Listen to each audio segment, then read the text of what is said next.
And not long after Munich, the country woke up to the fact that Churchill had a point. If it hadn't been for Churchill and 25 brave souls, we probably wouldn't have had any Spitfires at all in September 1939.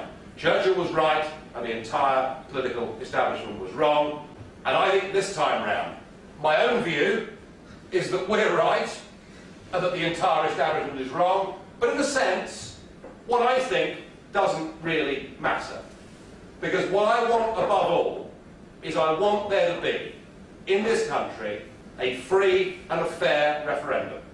So that we can decide whether we want to be a part of this new European project, or whether we want to take back our independence, our self-government, our democracy, and as I would put it, our pride, and whether we want to recalibrate the British economy and the British country, and take us away from being a European country. We're not a European country. We're a global trading nation with the most fantastic advantages of language, with the most incredible relationships, especially through the Commonwealth, with nearly a third of the population of the earth. You know, what I'm looking for, what I'll fight for, as and when we get that campaign, I won't be fighting a backwards-looking, idea that somehow we should return to the 1950s and take back the empire. That's not what I'm saying.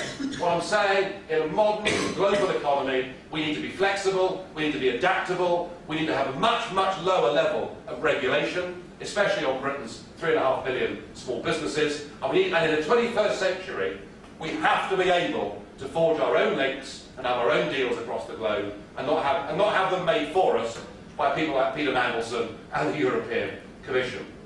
So that's what I'm fighting for. We are doing everything we can in UKIP to take votes on the establishment.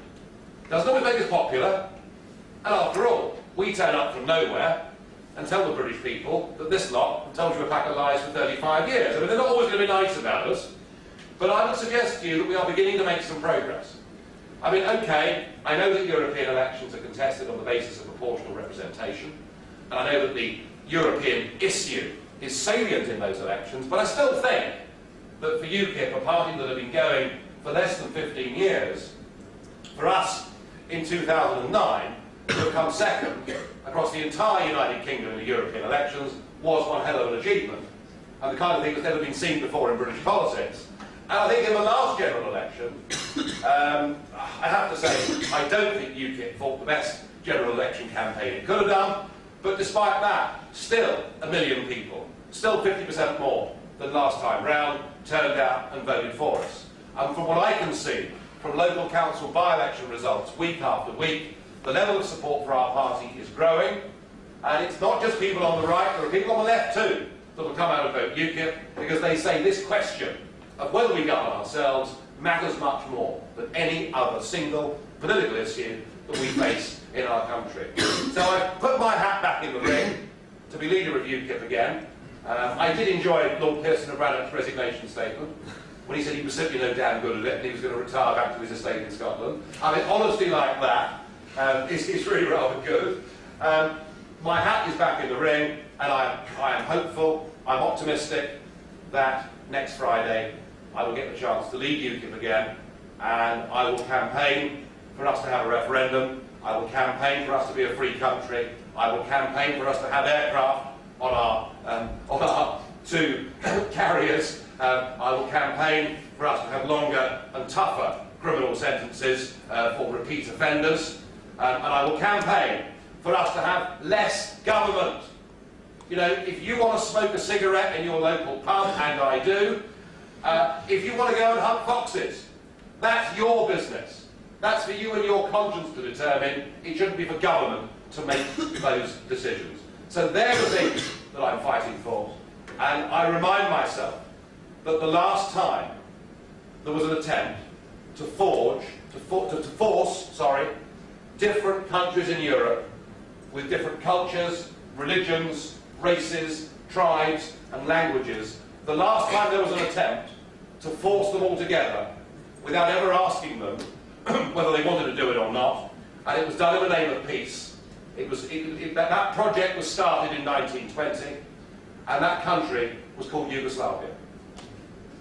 because the great brains post-Versailles decided that the First World War had been caused by all these little warring states in the Balkans. So if you gave them one flag, and if you gave them one anthem, and if you gave them one foreign policy, and one agricultural policy, and one army, if you did all of that and called them Yugoslavia, there'd be no more war in the Balkans. Well, in your lifetimes, we've seen things like the Srebrenica massacre. In your lifetime, we've seen the ugliest civil wars that Europe has seen for 65 years as those individual groups of people fight to get back their own identities and their rights to self-government. You may say that it's an unpleasant, uncomfortable example, but it's a truism that people will not have imposed upon them another identity to the one that they in their hearts feel themselves to be. And I believe the people of this country want to stay British, and the people of Germany actually want to have their modern day democracy, and the people of France most definitely want to stay French and do things their way. So that's my crusade, that's my campaign, that's what I've dedicated over a decade of my life towards, and I'd be very happy to take any questions or criticisms or insults you wish to hear. Thank you.